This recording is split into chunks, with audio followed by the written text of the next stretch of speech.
So it's the first day of events at the Greenland Kayak Championship here in Nuuk, and it's raining pretty hard. It's windy and it's actually pretty cold today. We were planning on having a race, I think the long distance race today, but due to the weather that got switched around, so now it's individual rolling, which is cool. You know, rolling is always really exciting, but all of us are kind of hoping to have a couple days of practice, especially me, because I've only ever paddled my kayak once. It worked out pretty well. The stabilities are different than I'm used to. Things are starting to happen, but because I'm in the international division, I think we're probably going to have a lot of sitting around and waiting for our turn. Rolling is an all-day event, starting with the kids and working through the adults. Every paddler has 30 minutes to go through the rolling list. If they miss a roll on their first try, they can go for reduced points on a second.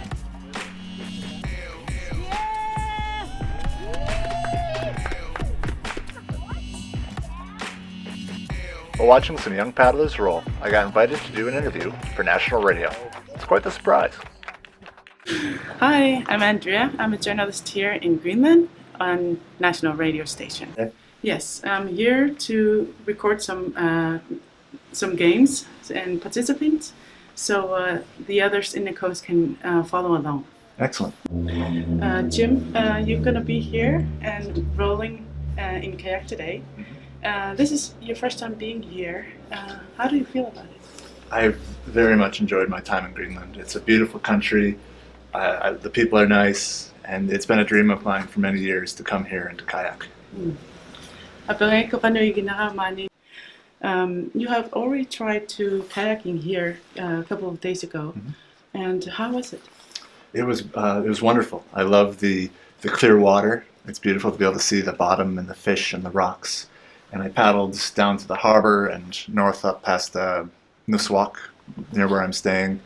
And the shoreline is beautiful. Simertsiok, off north of town, is stunning. It's just an amazing place to paddle. Why did you decide to come here, and why? Well, I've decided to come to Greenland mainly for the kayak competition. And back home in America, the competition is kind of viewed as the place that you go when you become good enough to kayak. It's a rite of passage, or you might be able to think of it as a pilgrimage for a kayaker to come to where kayaking began. Jim Calloway, thank you so much for your time and good luck today. Thank you. Goinok. I'm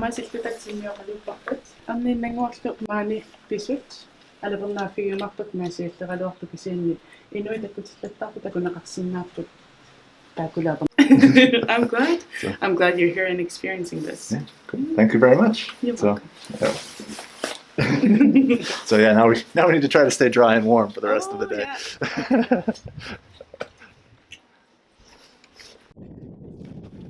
It's funny, later that night, a friend of mine living in a small town north of Nuuk sent me a message saying that she was surprised to hear my voice suddenly come across the radio. I just finished my solo rolling and just taking a little breather here. I think I did pretty good. I think I've clinched the international rolling so far, unless Miligat goes. I did pretty good. Missed a couple I should have gotten, but they're pretty tough anyway. But I had a lot of fun. I was out there on the water. Miligat was kind of coaching me on a few, and Pavia was up on the bank shouting out the moves, and had some banter going on. It was a lot of fun.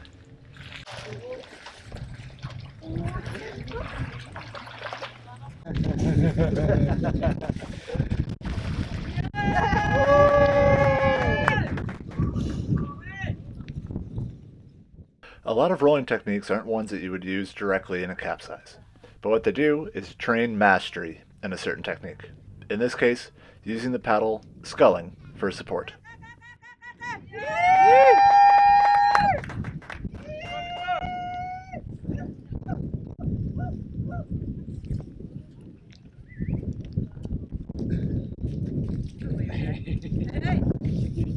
That smile. That smile.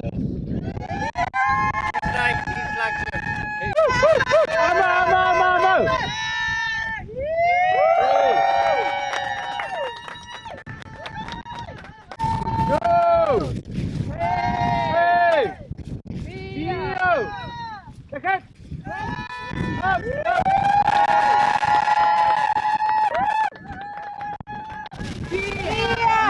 friend!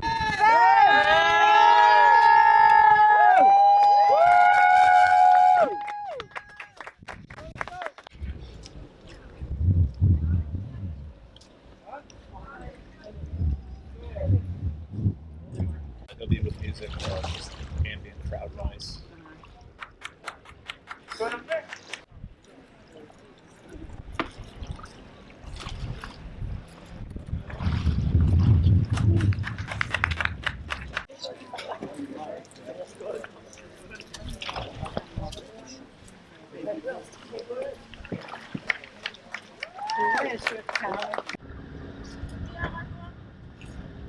It is very common for team members to share equipment, like turidics, paddles, and kayaks.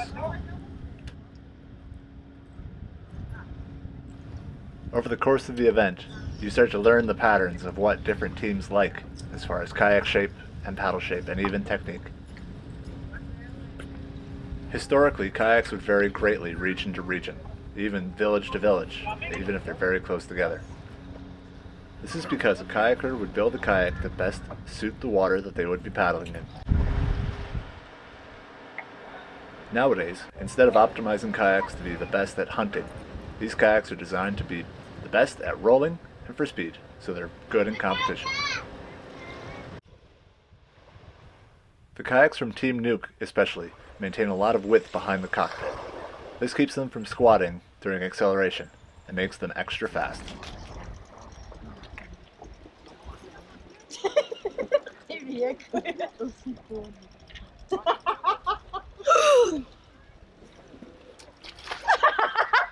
I'm freezing so.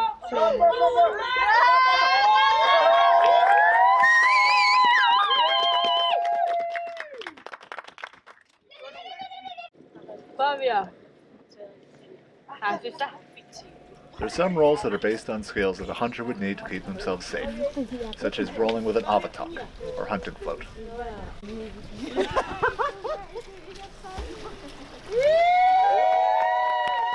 Just stepping away from the competition for a minute, because right on the edge of the waterfront, right next to the club, is the Greenland National Museum. And so in it is all these beautiful old kayaks and a bunch of umiaks and hunting equipment, and it's all just absolutely beautiful. And even these little tiny ones, these little kids' kayaks. And it's interesting, like the shapes are all very different. Some are very flat, some are very deep, some are long and thin, some look very much like the modern Nuke kayaks.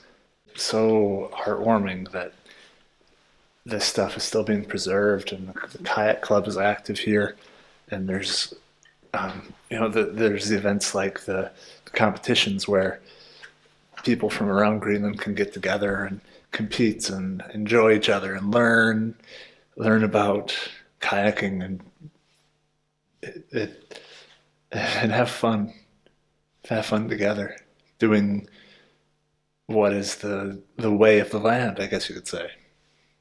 Kayaking, this is where kayaking came from.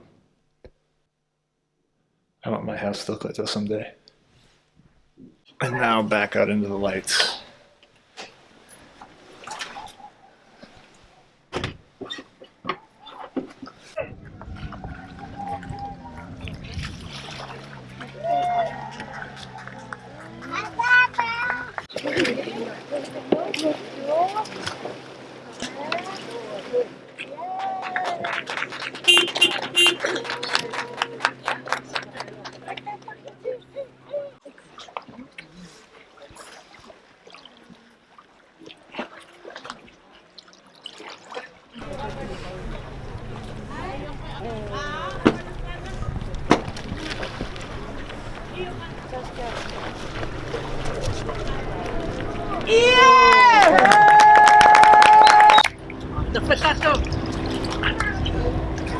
Nog Fennec?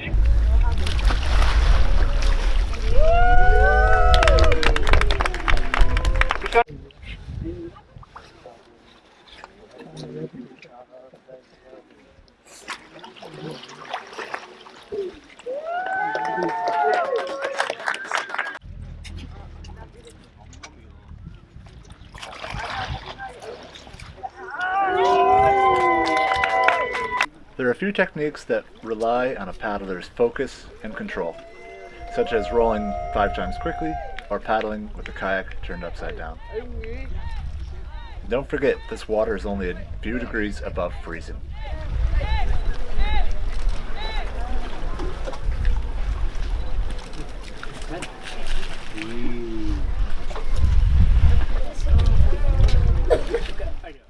The last move on the list is called the walrus pull.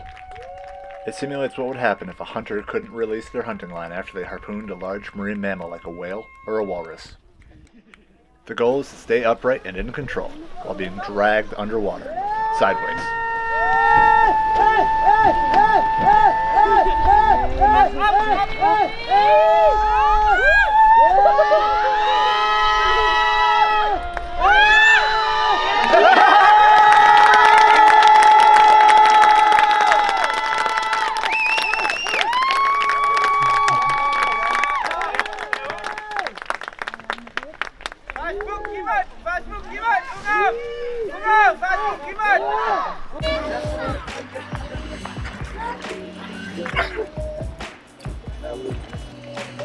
Thanks for watching, everybody. Please like, share, comment, and subscribe. See you later.